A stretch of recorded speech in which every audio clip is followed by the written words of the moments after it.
Hello, everybody, and welcome back. My name is Astra, friend of the internet. I'm back at it again with another convention video, and I didn't get a lot of footage for this one because I am a dumbass. So, like, I'm an idiot. I don't keep track of anything in my life ever. I just live it being the fucking mess I am, and I booked myself 2 conventions on the same weekend. Was I beating myself up over it? Yes, I was. Will I probably make the same mistake again sometime in the future? Also, probably yes. I'm super lucky that I had my friends right next to me at one of the conventions, and they were happy to watch my table for one of the days. And it was probably fine because nobody wanted to buy anything from me anyways. So let's just get right into it. Our first convention was Collectivecon in Jacksonville. I do not have any videos of the outside of this building. In fact, I don't have any videos of this convention at all. I might be able to find you like a picture of my setup, but like I didn't take anything. If you were curious about it, it's in what was it? It was the Prime Jackson building, Osborne, something like that. That building, I have it in a different video on what was the convention? Bold Matsuri. In fact, I think it was my very first convention video. It was in the same building, which, if you know anything about me, I have a complaint about. And again, it's nothing with the building itself. It's the fact that you are removing your identity as a convention by sharing that building with another convention. Last year, Collectivecon was at the Jacksonville Fairgrounds, which I actually preferred that location, even if it wasn't the biggest and didn't have like all the necessary room that we needed. Also, I made more money there last year, so Oh, that might have to do with where I was located. I did have to switch tables with somebody just so my friend would be able to watch my table on Saturday. So I was in the back of the room. But, you know, their sales didn't suffer, so why should mine have?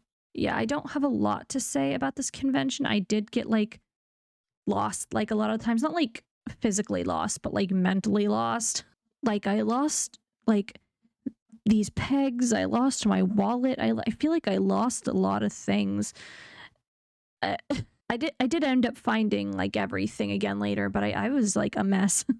So there were like a few things to note though, not about the convention, but like changes I personally made. I bought a button press. It's cute and it's pink and it has 3 different attachments on it so I can press buttons of 3 different sizes. I will say though that the buttons that I print and press myself are not as nice of a quality as the ones that I get professionally done. Oh, and there was like this whole thing with my charms. So I ordered my charms, but they didn't arrive until Friday evening, so I wasn't able to put them up until like Saturday.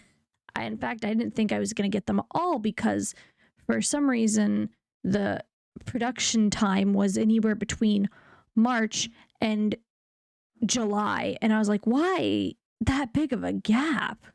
So I implemented an idea I've had for a while. If any of you guys know Sticker Mule, they make buttons and charms, mainly stickers, obviously. But I ordered a bunch of tiny charms from them. They're just simple acrylic single-sided charms. They didn't have the best reputation, but honestly, only one of my charms came like chipped. And I ordered like 28 different designs, like 10 charms each. The only real critique I'd give about them is that they will send you proofs. You definitely need to double check those because quite a few of them, I say quite a few, but like at least 3 of my designs, so that's like 30 charms right there, came with like transparent parts in the design because I didn't double check where white needed to be filled in on the original drawing. But yeah, I ordered those as like a budget alternative because I can't keep selling like my nicer candy bag charms or my epoxy charms like for low prices. And mind you, I used to sell them for like $10 or $12, mainly 10 because I felt bad upcharging the price of them. But if I can offer a cheaper alternative to people while still being able to sell that other stuff at a higher price, I think that's a good middle ground for me. Anyways, back to my convention spieling. Spieling? I don't know, whichever one works. Mind you, this video sounds probably very weird because I am recording it at 3 a.m. And yeah, you get the muffled shitty audio and you like it. The other convention I went to was Florida Polycon, which is at the Florida Polytechnic University. I don't know. That might be the name. That might not be the name. But I will say the staff there, they really didn't seem to know what they were doing. I had to talk to 3 different people just to be able to find a parking place. Oh my goodness, this was a mess. Not because of like the convention, but like I set an alarm. The alarm didn't go off. And then I was like an hour late getting to the convention. Luckily, I was splitting a table with my friend. I was like, I don't have enough stuff to sell to have it at like both of these conventions. So yeah, I got my friend. They brought like their stuff to set up and like half of like their products, and so yeah, we were able to split the table that way. I will say it was okay. I think if I went back again, I'd want it to be at least a 2-day convention. Because going there, driving there for 2 hours and then driving back, because again, it was just a 1-day convention on a Saturday, so I wouldn't have gotten a hotel either way. But if it was a 2-day convention, I would have gotten a hotel. What are you doing? I'm trying to draw, but I'm being recorded. But yeah, the sales I made for that 1 day, especially because there were 3 different conventions on that weekend. So there was Collectivecon, which, you know, I was already at. There was Florida Polycon, and then there was MyCon in Orlando. But yeah, the sales I made at that like specific convention for 1 day, it wasn't enough. And I feel like a lot of the people who were there were just students that were just there to hang out with their friends and not really, you know, buy anything. I don't know. A lot of other people said they did a better job. So, you know, maybe it was just me. Maybe it was just my setup, you know, whatever. But yeah, just from that experience alone, it's not really like something I'd go back to. But yeah, I think I would have made more money if I had just done Collectivecon.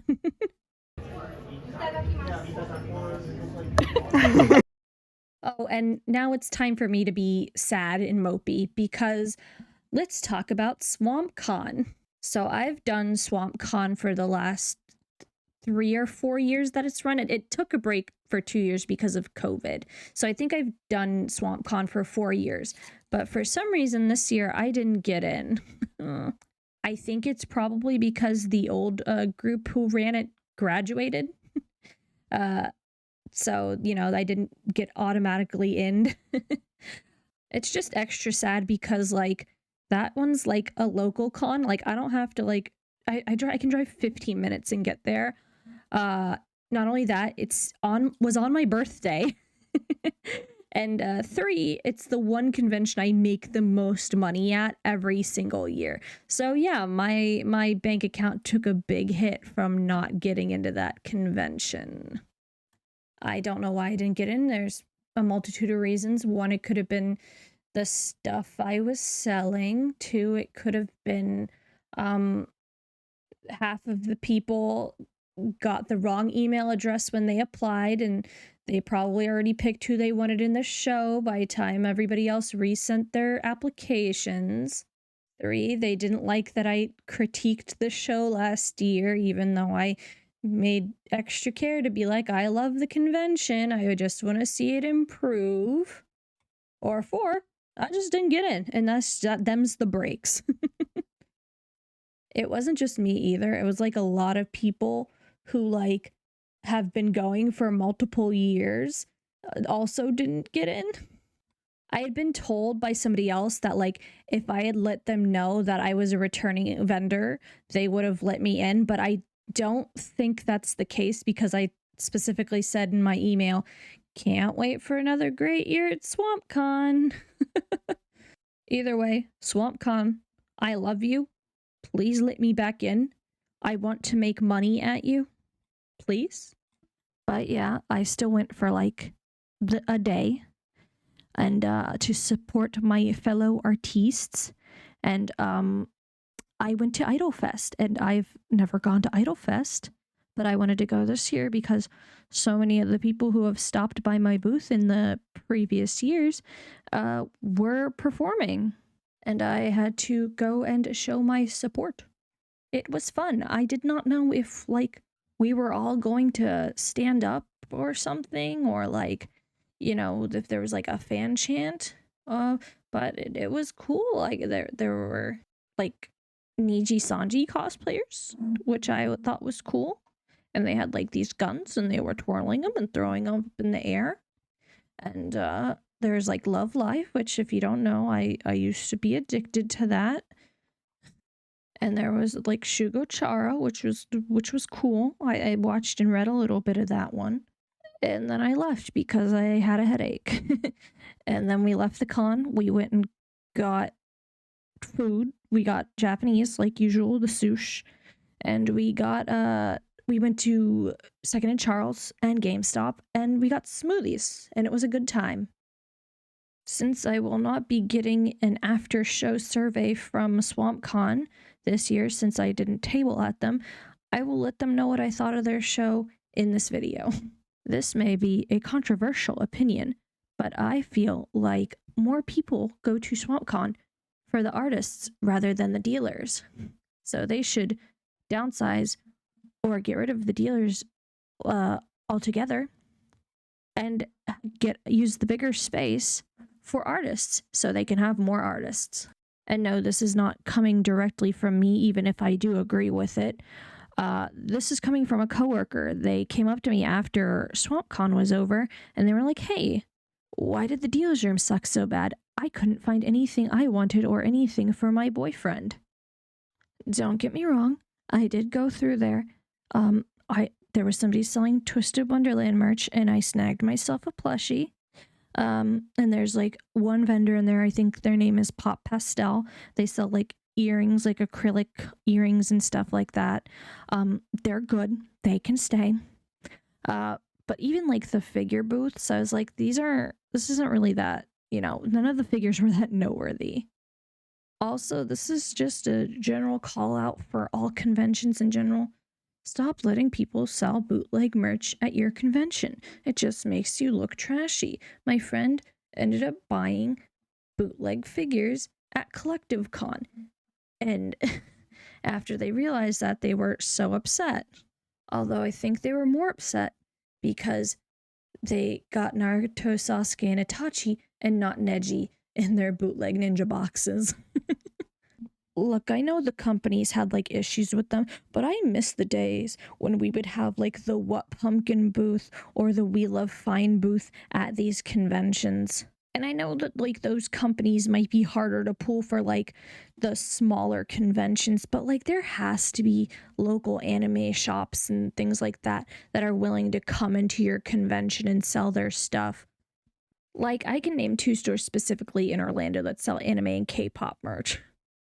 Heck, they have a comic book store in Gainesville. You can ask them.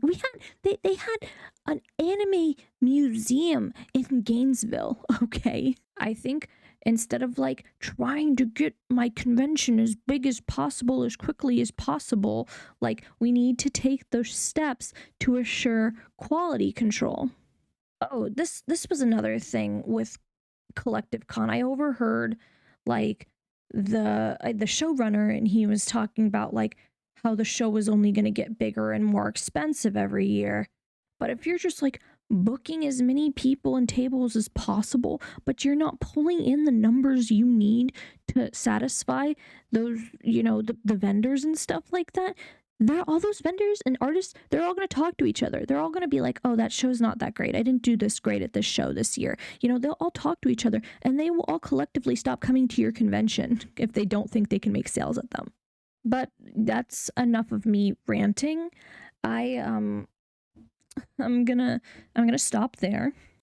As of right now, my 3 next shows are HeroCon in Fort Myer, and that's in May. I have Bold Matsuri in Jacksonville in June, and then I have MetroCon in July. I have more shows after that, and I might have another show sliding in between those ones. But I'll update you when I, get more information on that stuff. I haven't been posting. I haven't really wanted to be posting. I am working on a side project that's not for this channel. It's a music project, and I have a commission I need to get through right now. I still have videos in the making, like that I'm halfway done making.